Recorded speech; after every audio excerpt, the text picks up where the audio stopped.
Hello students, welcome to MKH. मैं रूबी सिंह आठिया और आज हम करने वाले हैं आपका चैप्टर नंबर 7 फेयर प्ले। ठीक है, यानी कि एक ऐसा गेम जो सबके लिए फेयर हो। ठीक है, एक ऐसा प्ले, ठीक है, एक ऐसा खेल जो सबके लिए न्यायपूर्ण हो, सबके लिए फेयर हो। ठीक है, सो चैप्टर को पढ़ने से पहले जो है हम इसके बारे में थोड़ी थोड़ी जो है यानी कि कुछ एक चीज़ें हमसे पूछी गई हैं और कुछ एक हिंट्स हमें दी गई हैं कि इस चैप्टर में हमें क्या पढ़ने को मिलेगा। ठीक है, तो चलिए। Has your best friend ever done something you thought was wrong? क्या आपके फ्रेंड ने कभी भी ऐसा कुछ किया है जो आपको गलत लगता हो?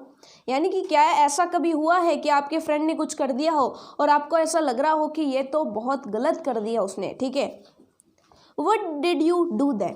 और अगर आपका कोई दोस्त कुछ भी गलत कर देता है तो फिर आप क्या करते हैं? ठीक है, आप जो है उसका जवाब में क्या करते हैं? Did you keep quiet? क्या आप ये सोच करके चुप बैठ जाते हैं कि वो आपका दोस्त है तो दोस्त है तो चाहे उसने सही किया या चाहे तो उसने गलत किया, आप उसका साथ देंगे? या फिर और did you tell your friend what you thought? या फिर आप अपने दोस्त को बता देते हो कि आप क्या सोच रहे हो, कि आपकी मन में जो भी बात आती है आप अपने दोस्त को बता देते हो कि ये जो है ये गलत है, ऐसा होता है? या फिर आप चुप करके बैठ जाते हो कि ये मेरा दोस्त है इसलिए अगर चाहे तो इसने कुछ गलत किया चाहे तो सही किया, अब दोस्त है तो मैं इसका विरोध नहीं करूँगा। क्या आप ऐसा करते हो? तो आप कहेंगे डेफिनेटली हम जो है उसे सही और गलत की बात बताते हैं कि ये गलत है, चाहे तो तू मेरा दोस्त है लेकिन गलत में मैं तेरा साथ नहीं दे सकता, है ना? ऐसे ही तो चीज़ें अक्सर होती हैं। ठीक है, read this story about two friends who had to decide what was more important, friendship and enmity और a sense of what is right and what is wrong. यानी कि ये समझ कि क्या सही है और क्या गलत, ये ज़्यादा इम्पोर्टेंट है या फिर दोस्ती और दुश्मनी? तो चलिए इसके बारे में दो फ्रेंड्स की एक जो स्टोरी है उसको पढ़ते हैं। ठीक है, चलिए स्टोरी को पढ़ना स्टार्ट करते हैं। फर्स्ट पार्ट है इसका, Jumman Sheikh and Algu Chaudhary were good friends. ठीक है, जुम्मन शेख और अलगू चौधरी दो फ्रेंड्स थे। ठीक है, so strong was their bond of friendship that when either of them went away from the village, the other looked after his family. उनका जो बॉन्ड था, ठीक है, जो उनका संबंध था, बंधन जो था वो काफ़ी स्ट्रॉन्ग था फ्रेंडशिप का। ठीक है, यानी अच्छे दोस्त थे और इतने अच्छे दोस्त थे कि उनमें से अगर एक दोस्त कहीं गांव से बाहर चला जाता था तो उसके परिवार का ख्याल दूसरा दोस्त रखा करता था। ठीक है, both were greatly respected in the village, और दोनों का जो है बहुत ही सम्मान किया जाता था गांव के अंदर, क्योंकि जब दोस्ती इस तरह की होती है तो दोस्ती की मिसालें दी जाती और सम्मान जो है किया जाता है। Jumman had an old aunt, Jumman की जो एक बूढ़ी मौसी थी, हु हैड सम प्रॉपर्टी, जिसके पास थोड़ी संपत्ति थी। ठीक है, this she transferred to him on the understanding that she would stay with him. तो जो उसकी बूढ़ी मौसी थी उनके पास कुछ संपत्ति थी जो कि उस बूढ़ी मौसी ने जुम्मन के नाम कर दी थी, ये सोच करके, अंडरस्टैंडिंग ये समझ करके, that she would stay with him कि वो जुम्मन के साथ रहेगी, and he would look after her और वो उसका ख्याल रखेगा, कि जुम्मन जो है अपनी बूढ़ी मौसी का ख्याल रखेगा, इसलिए उसने अपनी सारी प्रॉपर्टी किसके नाम कर दी? जुम्मन के नाम कर दी। The arrangement worked well for a couple of years. हाँ, ये व्यवस्था जो है ये कुछ ही सालों तक चली। ठीक है, देन द सिचुएशन चेंज्ड, और उसके बाद जो स्थितियाँ बदल गई। Jumman and his family were tired मतलब थक चुके थे, ऑफ द ओल्ड रिलेटिव्स, इस बूढ़े संबंधी से, ये जो बूढ़ी रिश्तेदार थी इसकी सेवा करते करते वो थक चुके थे।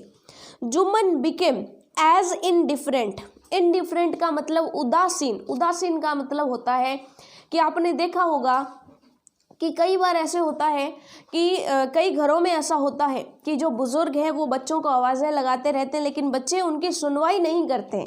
ठीक है, उनको कोई काम कहते हैं तो बच्चे उनका काम नहीं सुनते, उनका कोई काम नहीं करते, यानी उदासीन बने रहते हैं। ना तो उनको दुख पहुंचाते हैं, यानी कि दुख तो पहुंचा ही रहे हैं, लेकिन उनके सामने ना नहीं कहते और वास्तव में कोई काम भी नहीं करते। ठीक है, तो पहले जुम्मन अपनी मौसी का ख्याल रखा करता था, लेकिन अब क्या हो गया था, अब चेंज हो गई थी। Jumman became as indifferent to her, यानी कि उसकी मौसी के लिए उदासीन हो गया था, जैसे कि एज हिज वाइफ, जैसे कि उसकी पत्नी हो गई थी। who grudged even the little food that the old lady wanted every day. grudged का मतलब होता है ईर्ष्या करना। उसको ईर्ष्या होती थी। कब ईर्ष्या होती थी? उस फूड से, उस खाने से ईर्ष्या होती थी जो बूढ़ी महिला रोजाना खाती थी, बहुत ही थोड़ा सा भोजन। यानी कि वो जो बूढ़ी मौसी थी वो हालांकि बहुत थोड़ा सा खाना खाती थी, लेकिन ये भी जो है जुम्मन की पत्नी को पसंद नहीं था। ठीक है।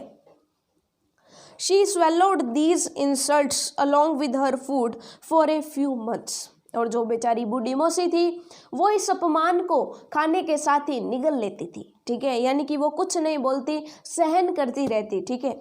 और जुम्मन की पत्नी को उसको खाना देना भी पसंद नहीं था। वो थोड़ा सा खाना, जो बेचारी बूढ़ी औरत है वो सुबह शाम बहुत ही थोड़ा सा खाना खाती थी, लेकिन फिर भी उसकी जुम्मन की पत्नी को ये ईर्ष्या थी कि ये हमारे पल्ले बंध गई है। ठीक है। ये हमारे टुकड़ों पर पलती है, ऐसी जो है उसे ईर्ष्या हो गई थी। But patience has its limits. लेकिन धैर्य की भी कोई ना कोई लिमिट तो होती है ना। ठीक है। तो बूढ़ी महिला की भी धैर्य की एक लिमिट आ चुकी थी।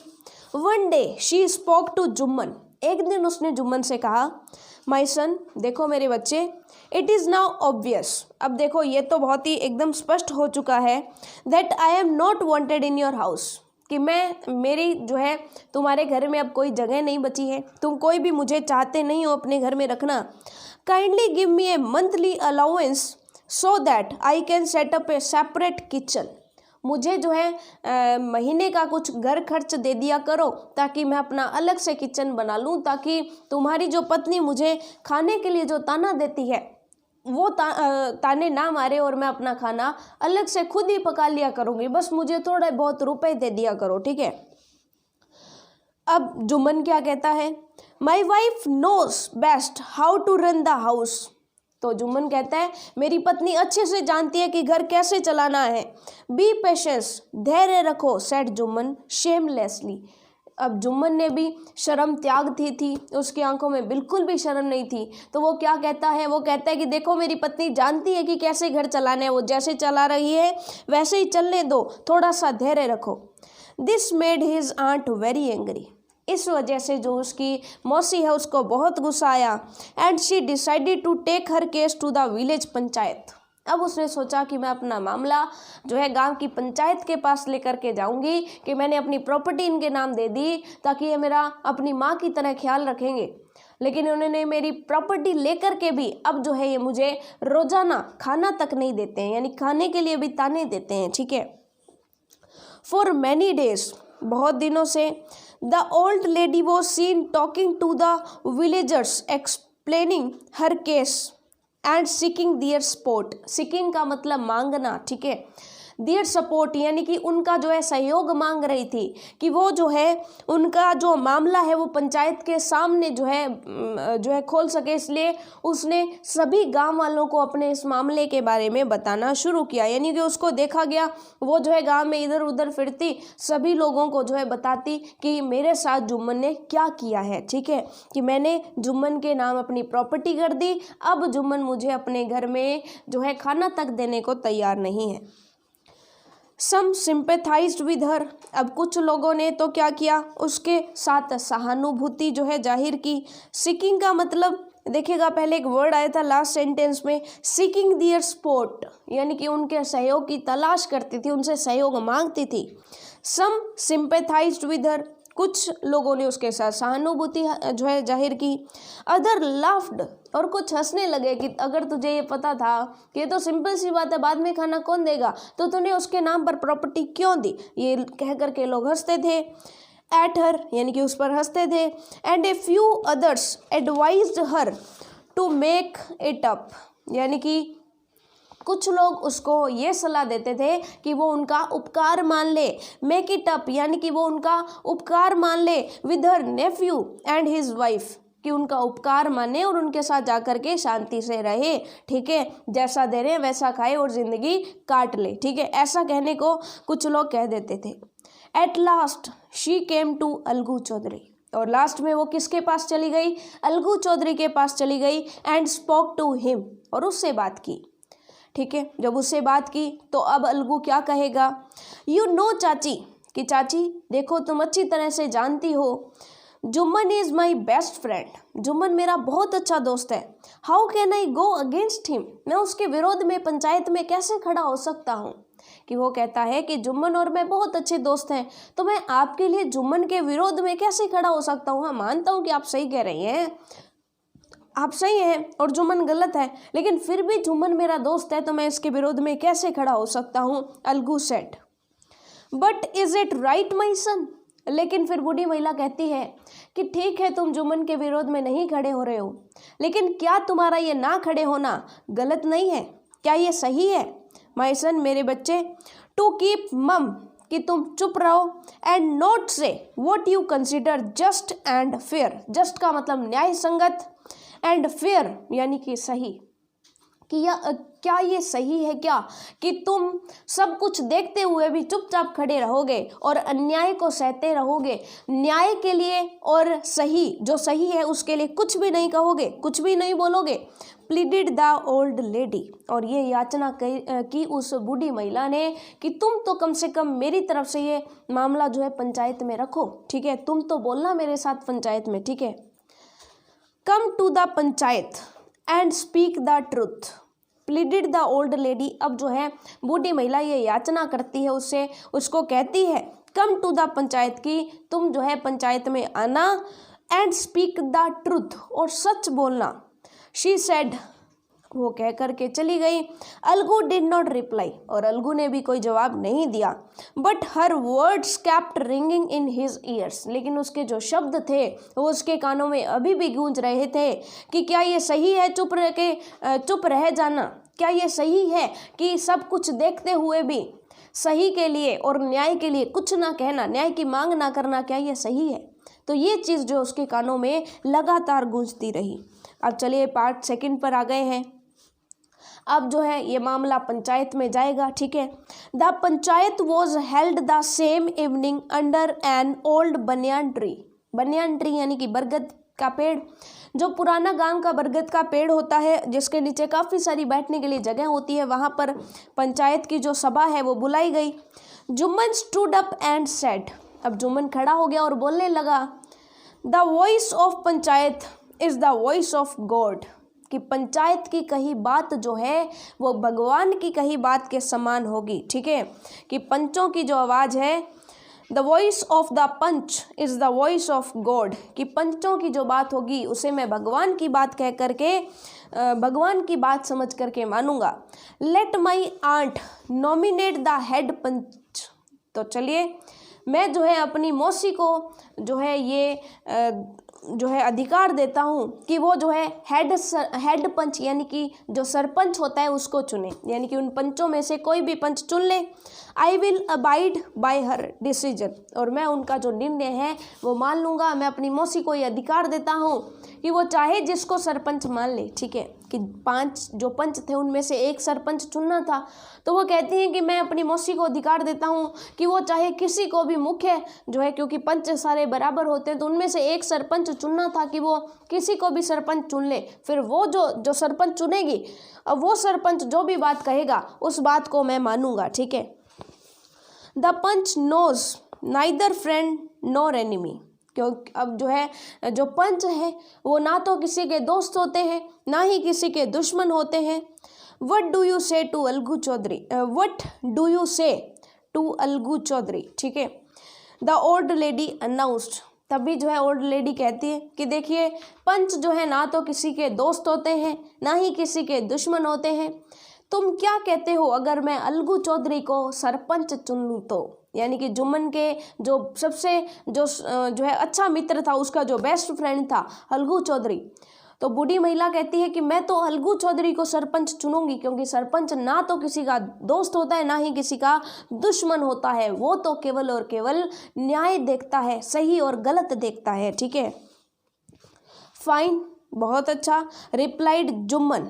अब जुम्मन ने जो है hiding his joy over this unexpected piece of luck, अब जुम्मन को अपने भाग्य पर पहले तो विश्वास नहीं था।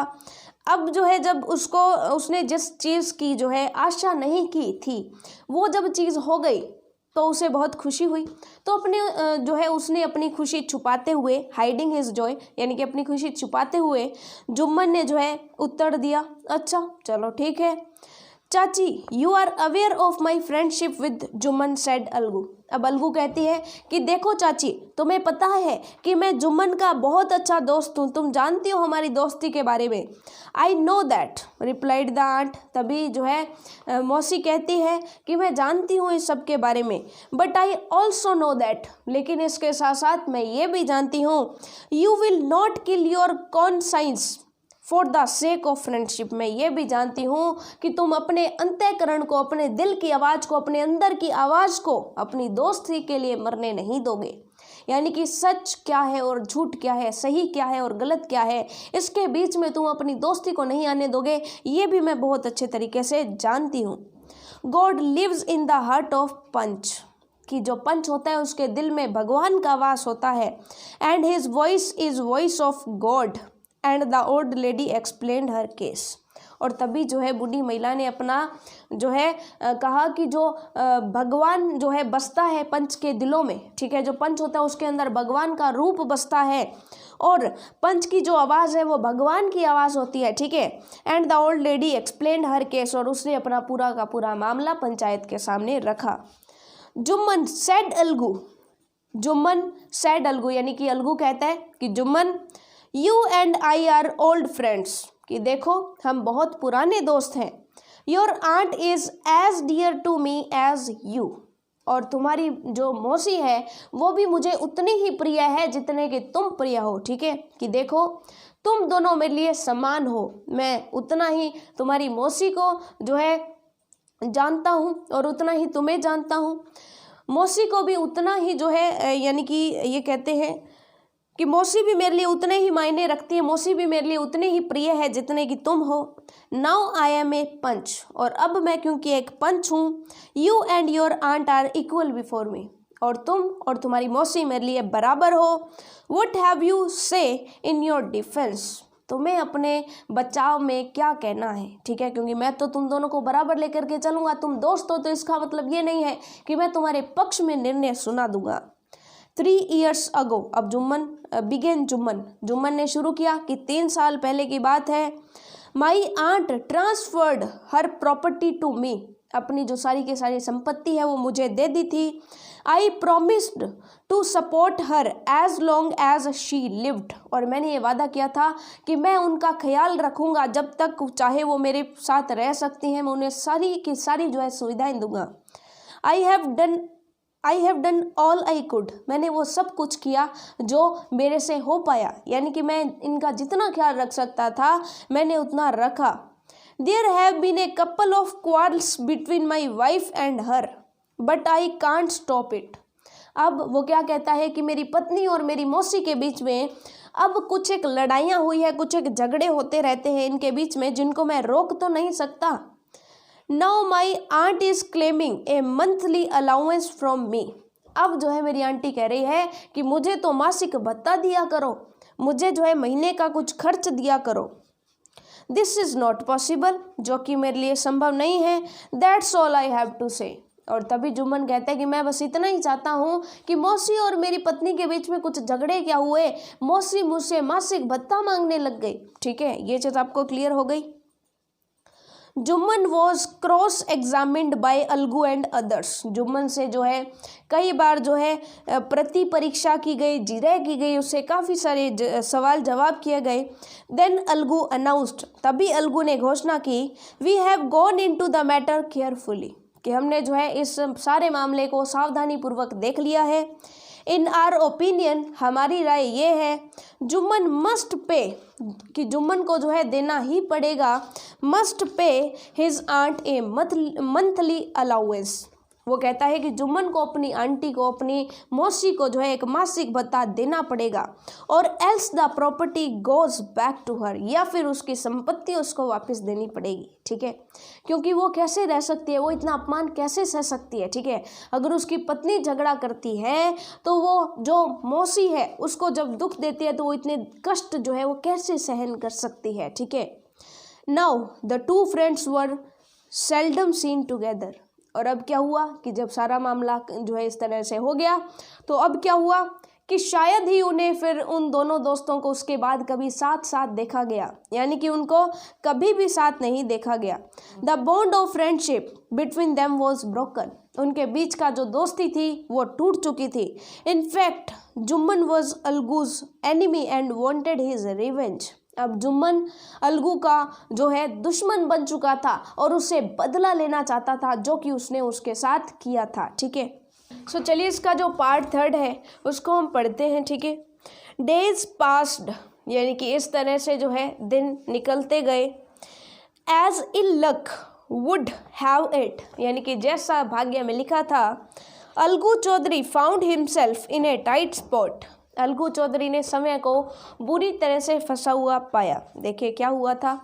One of his fine pair of the bullock diet, यानी कि उनका जो एक जोड़ा था, बहुत ही अच्छे बैल जो थे, सुडोल जो बैल थे, उनमें से जो एक बुलॉक था, यानी एक जो बैल था, उसकी मृत्यु हो गई।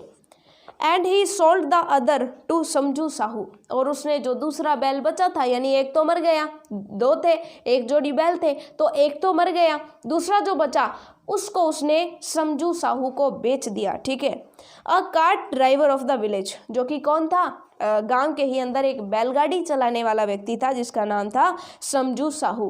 The understanding was that Sahu would pay the price of the bullocks in a month's time, अब इनके बीच में आपसी समझदारी से ये बातचीत हुई थी कि समझू जो है वो 1 महीने के अंदर अंदर जो है पैसे उनके दे देगा। इट सो हैपेंड, और हुआ कुछ यूं, that the bullock died with in a month, कि जो दूसरा बैल समझू साहू को बेचा था वो 1 महीने के अंदर ही मर गया, यानी कि बेचने के बाद 1 महीने के अंदर ही वो बैल मर गया। Several months after the bullocks death, यानी कि जब वो बैल दूसरा भी मर गया समझू साहू को बेचने के कुछ यानी महीने के अंदर ही। ठीक है, तो यहाँ पर क्या हुआ कि कुछ महीनों बाद जो है अलगू ने जो है उसके पैसे मांगे कि चलिए महीने बहुत सारे चले गए, आपने तो कहा था 1 महीने के अंदर पैसे दे दूंगा, तो मुझे मेरे पैसे दे दो। Algu reminded Sahu of the money he hadn't yet paid, ठीक है, तो अलगू ने याद करवाया समझू साहू को कि वो रुपए दो जो तुमने मेरे को देने थे। तब जो है साहू गॉट वेरी एनॉयड यानी कि काफ़ी नाराज़ हुआ उस पर। I can't pay you a penny for the raced beast you sold me, penny यानी कि एक पैसा, ठीक है, 1 पैसा भी नहीं दूंगा। तभी जो है साहू कहता है कि मैं तो तुम्हें उसका 1 पैसा भी नहीं दूंगा। द रेस्ड यानी कि अभागा, बीस्ट यानी कि जानवर, तुमने जो अभागा जानवर मुझे दिया उसके बदले तो मैं तुम्हें 1 पैसा नहीं दूंगा, 1 पंजी नहीं दूंगा, आप ये भी कह सकते हो। He brought us nothing but ruin, वो हमारे लिए कुछ भी नहीं लेकर के आया बल्कि सिर्फ बर्बादी ही लेकर के आया, ठीक है, यानी कि उसने हमें बर्बादी के अलावा कुछ नहीं दिया। आई हैव ए बुलॉक, मेरे पास एक बैल है, use it for a month and then return it to me, मेरे पास एक बैल है, मैंने क्या किया, तुम्हारे बैल को 1 महीने यूज ही तो किया, उसके बाद वो मर गया, तो मेरे पास भी एक बैल है, तुम एक काम करो, मेरे बैल को 1 महीने के लिए काम करवा लो मेरे बैल से, और जो है फिर मुझे वापस कर देना। No money for the dead bullock, he said angrily, no money for the dead bullock, यानी मरे हुए बैल के तुम्हें कोई पैसे मैं नहीं दूंगा, उसने गुस्से से कहा, ठीक है। Algu decided to refer the case to the panchayat, अब अलगू ने सोचा कि वो अपना मामला जो है वो पंचायत के पास लेकर के जाएगा। For a second time in a few months, यानी कि कुछ ही महीनों बाद जो है दूसरी बार preparation for holding the panchayat were made, panchayat को जो है बुलाने की, पंचायत को जो है आयोजित करने की, जो है पंचायत में सभी लोगों को बुलाने की जो तैयारियां हैं वो शुरू हुई। And both the parties started meeting people seeking their support, और जो दोनों ही तरह के जो लोग थे, ठीक है, जैसे कि यानी कि समझू साहू और दूसरा था अलगू चौधरी, तो दोनों तरफ की जो पार्टीज थी उन्होंने लोगों से जाकर के अपने लिए सपोर्ट मांगना शुरू किया कि आप हमारे पक्ष में रहिएगा। The panchayat was held under the old banyan tree, उसी पेड़ के नीचे जो है वो पंचायत बुलाई गई। Algu stood up and said, अब अलगू खड़ा होता और कहता है, the voice of panch is the voice of God, पंच की आवाज भगवान की आवाज, पंच का निर्णय भगवान का निर्णय। लेट साहू नॉमिनेट चलिए मैं साहू को ये अधिकार देता हूँ, साहू नॉमिनेट द हेड पंच, कि साहू सरपंच चुन ले, I will abide by his decision, और मैं जो है वो जो भी डिसीजन करेगा उसका जो सरपंच बनाया होगा मैं उसका हर एक निर्णय मानूंगा।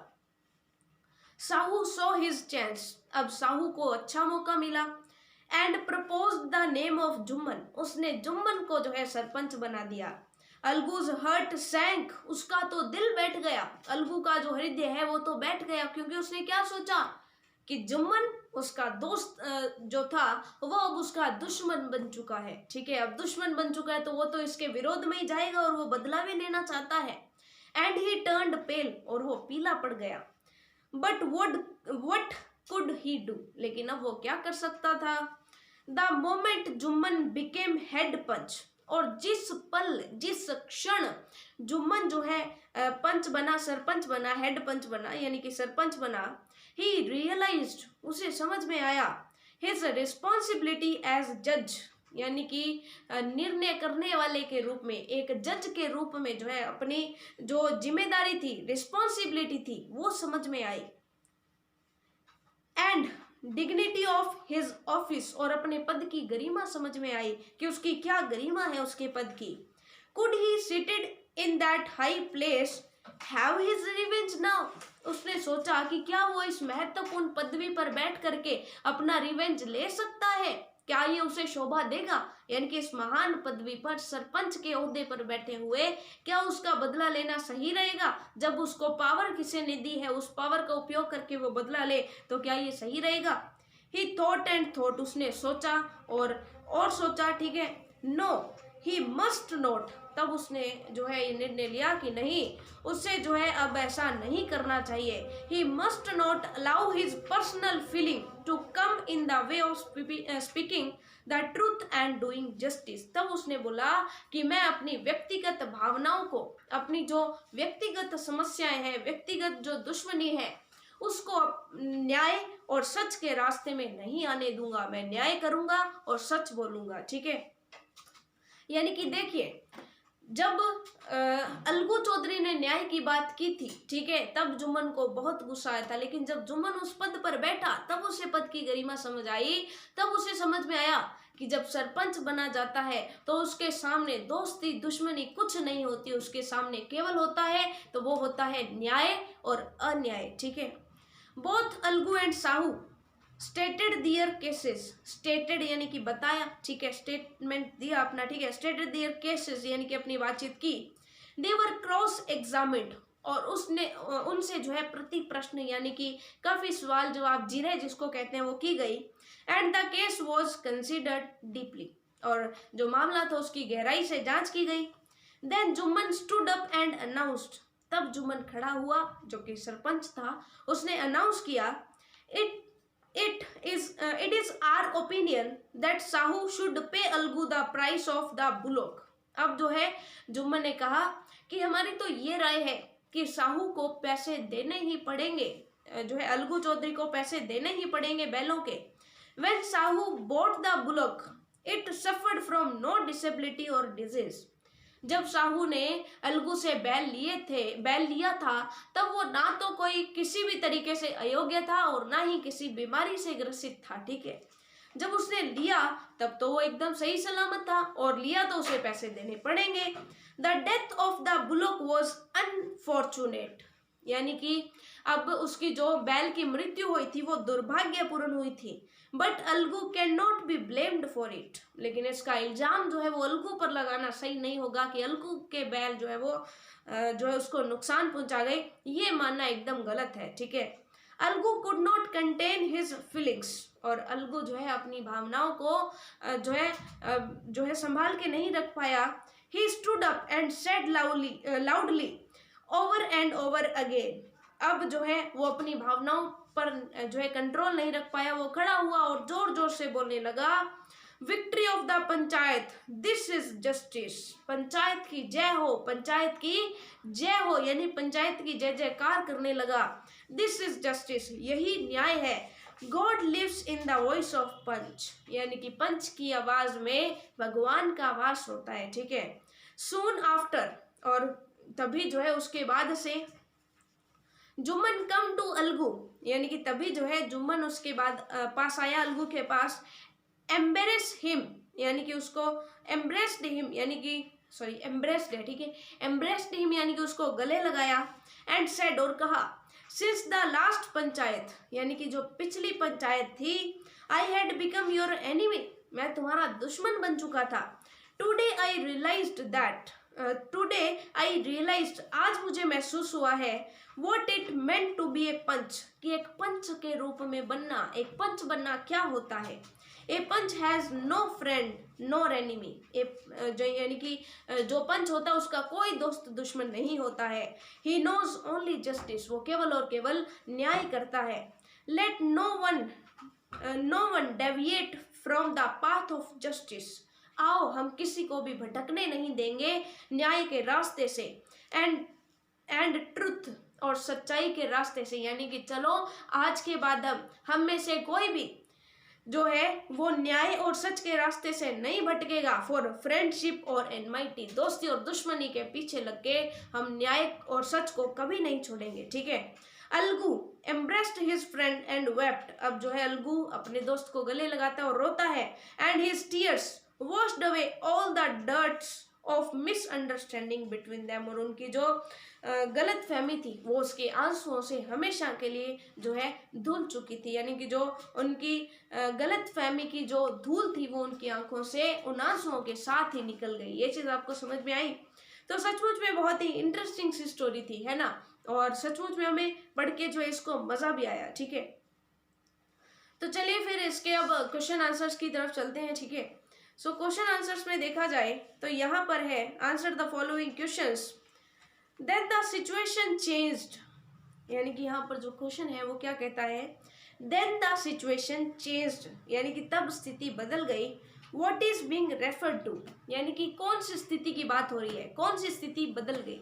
तो जब मौसी से वो थक चुके थे तब स्थितियाँ बदल चुकी थी, तो आप कह देंगे the statement has reference to the fact that Jumman's family no longer cared for the old aunt, यानी कि जो जुम्मन का परिवार था वो अब मौसी की ज़्यादा जो है केयर यानी कि सार संभाल परवाह नहीं करता था।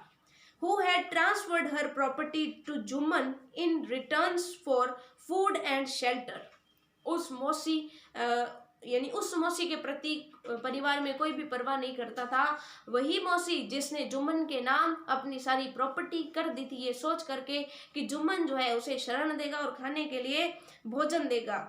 She was to be provided by Jumman, वो भोजन और वो शरण जो कि उसे जुम्मन द्वारा प्रोवाइड की जानी थी, ठीक है। यानी कि जुम्मन को जो है उसका ख्याल रखना चाहिए था, उसकी परवाह करनी चाहिए थी, इसीलिए तो जो है उसने अपनी सारी की सारी प्रॉपर्टी दी थी, ठीक है। लेकिन अब उसका परिवार उसकी जरा भी परवाह नहीं करता था। Now the second question is, when Jumman's aunt realized that she was not welcome in his house, what arrangement did she suggest, जब उसकी बूढ़ी मौसी को लगा कि अब जो है परिवार में उसे कोई चाहता नहीं है, यानी कि परिवार में उसकी कोई भी इज्जत नहीं रही है, तो उसने यानी कि what arrangement did she suggest, उसने क्या व्यवस्था सुझाई। उसने कहा कि मैं अपनी अलग से किचन बना लेती हूँ, तुम मुझे मंथली अलाउंस यानी कि मासिक भत्ता देते रहना, मैं अपना घर चलाती रहूँगी, मैं अपना भोजन खुद बना लिया करूँगी, इससे ज़्यादा वो कर भी क्या सकती हैं, ठीक है। सो आप कह देंगे Juman's aunt suggested that a monthly allowance be given to her, उसे एक मंथली अलाउंस दी जानी चाहिए, ठीक है। So that she might cook her food separately, ताकि वो अपना अलग से भोजन बना सके, ठीक है। Now the third question is, what was the villagers reaction, यानी कि गांव वालों का क्या रिएक्शन था when the aunt explained her case to them, जब बूढ़ी जो महिला थी उसने अपना केस सभी गांव वालों के सामने रखा, तो सभी गांव वालों ने जो है कैसे रिएक्ट किया, अलग अलग तरीके से रिएक्ट किया था। तो आप कह देंगे some of the villagers expressed their sympathy for her plight, यानी कि उसकी स्थिति को लेकर के सहानुभूति जाहिर की, ठीक है। Others made fun of her, और कुछ लोगों ने उसका मजाक भी उड़ाया। But some told her to make compromise with Jumman's family and settle the issue within the household. तभी कुछ लोगों ने कहा कि वो जुम्मन के परिवार से समझौता कर ले, उनसे माफी मांग ले और घर में ही मामला सुलझा ले, ऐसे मामलों को पंचायत में ना लेकर के जाए। ये चीज आपको समझ में आ गई, ठीक है। Now the fourth question is why was Jumman happy over Algu's nomination as head panch. Jumman क्यों खुश हो गया था जब उसे पता चला कि अलगू चौधरी को हेड पंच उसकी मौसी ने चुना है? क्योंकि वो ये सोच रहा था कि अलगू चौधरी उसका फ्रेंड है, सो अलगू चौधरी उसका दोस्त होने के नाते मौसी का साथ ना दे करके उसका साथ देगा, ठीक है। लेकिन हुआ इसका ऑपोजिट था, खैर ठीक है, चलिए। Algu was very close friend of Jumman and thus Jumman was confident. Jumman को यह विश्वास था that Algu as the head panch would rule in his favour, कि वो जो है उसके पक्ष में ही निर्णय लेगा। When his aunt brought the complaint against him before the panchayat, ये कंडीशन तब हुई थी जब उसकी मौसी उसके खिलाफ पंचायत में मामला लेकर के आई थी, ठीक है। Now the fifth question is God lives in the heart of Punch. The aunt said, what did she mean? उसने कहा कि पंचों के हृदय में, पंचों के हर्ट में, ठीक है, भगवान जो है रहते हैं, गॉड लिव्स, ठीक है, भगवान निवास करते हैं। सो ऐसा जो है मौसी ने कहा, वो इसके माध्यम से मतलब उनका क्या मतलब था ये कहने से, उनका क्या मीन था इससे, ठीक है। तो आप कह देंगे the aunt meant that one who sits on the seat of judgment, कि जो भी इस न्याय करने वाले, निर्णयकर्ता के रूप में, जजमेंट करने वाले के रूप में बैठता है, deems everyone equal before him, उसके सामने सभी एक बराबर होते हैं, जस्ट एज गॉड डज, बिल्कुल जैसे कि भगवान करता है निर्णय, वैसे उसके सामने भी भगवान की तरह ही सभी समान होते हैं, ठीक है। Now the sixth question is what was Algu's verdict as head sarpanch, ठीक है। वर्डिक्ट यानी कि अलगू ने निर्णय क्या लिया, अलगू ने क्या निर्णय लिया हेड सरपंच बन के, हेड पंच बन के, यानी कि सरपंच बन के, ठीक है। How did Jumman take it, और जुम्मन ने इस निर्णय को कैसे लिया, ठीक है। सो आप कह देंगे Algu ruled that Jumman must give his aunt a monthly allowance, failing which the aunt's property was to be returned to her, और अगर वो ऐसा करने में फेल हो जाता है तो उसे मौसी की जो प्रॉपर्टी है वो वापस देनी पड़ेगी। द वर्डिक्ट यानी कि ये जो निर्णय था, डिसअपॉइंटेड यानी कि निराश कर दिया, एंड अनॉयड नाराज कर दिया, अनॉयड यानी नाराज करना, डिसअपॉइंटेड यानी कि निराश कर देना, उसको यानी उदास कर दिया और नाराज कर दिया जुम्मन को। And he began to see Algu as his enemy, और वो अलगू को अपने दुश्मन के रूप में देखने लगा, ठीक है। Now the seventh question is, Algu found himself in a tight spot. What was his problem? Algu के साथ क्या ऐसा घटित हुआ था, क्या प्रॉब्लम हो गई थी कि वो जो उसने अपने आप को बुरी तरह से फंसा हुआ पाया? तो आप कह देंगे Algu had sold a bullock to Samjhu Sahu and it died before he could receive payment for it, यानी कि अलगू ने बैल बेचे, और बैल बेचा था एक, और बैल के पैसे लेने से पहले ही बैल मर गया था। साहू रिफ्यूज्ड टू पे द बुलॉक्स प्राइस, और साहू ने इस बैल के पैसे देने से मना कर दिया था। तो सिंपल सी बात है कि अलगू फंस चुका था बुरी तरीके से। Why was Algu upset over Jumman's nomination as head panch, क्योंकि वो जानता था कि जुम्मन जो उसका दुश्मन बन चुका है, सो अब उसे सरपंच चुना गया है, तो अब वो उसके पक्ष में निर्णय नहीं लेगा, क्योंकि उसने भी पहले जो है जुम्मन के पक्ष में ना निर्णय लेके उसके मौसी के पक्ष में निर्णय लिया था, तो जुम्मन अपना बदला जरूर लेगा। ये सोच करके जो है अलगू अपसेट हो गया था। तो आप कह देंगे Algu was unhappy over Jumman's nomination as head panch since it was Algu who had ruled against Jumman in his aunt's case. ये चीज आपको समझ में आ गई। He expected Jumman to rule in साहू's favor now and take his revenge. वो सोच रहा था कि वो अपना बदला लेगा और साहू के पक्ष में निर्णय सुनाएगा।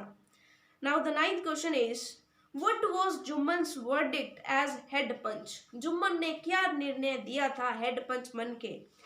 How did Algu take it? और अलगू ने इसको कैसे लिया? तो आप कह देंगे जुम्मन's verdict was that the bullock was healthy when Algu sold it to Sahu, कि बैल तब तो पूरी तरह से स्वस्थ थे ना जब साहू ने खरीदे थे।